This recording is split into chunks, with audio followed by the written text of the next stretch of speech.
samba agoniza, mas não morre. Já dizia Nelson Sargento. Salve Candeias, salve o dia 2 de dezembro, que é o dia do samba. Alô?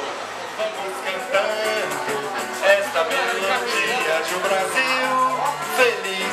Eu sou o samba, a voz do povo sou eu mesmo.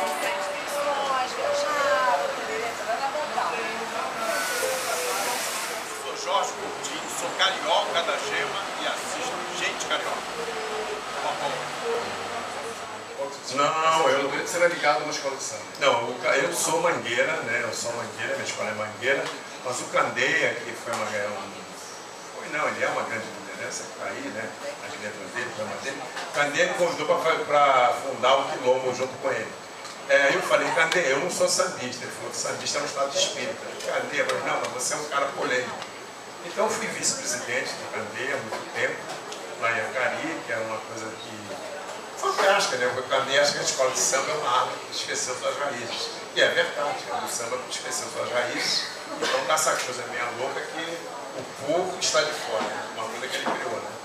Mas o samba, eu também, quer dizer, eu comecei a participar de samba, antes disso tudo, era em Cordovil, onde eu nasci ali. Eu nasci em São Cristóvão, mas morei muito tempo em Cordovil, na capela. Eu era puxador de corda na capela, tinha uma gente. Antigamente, a gente ia sair na escola, vinha agora a Baiana, e aquele Jorginho, vai pra corda, aí voando a corda, e a escola desfilava dentro de uma corda, né? Não tinha essa coisa de coisa da corda.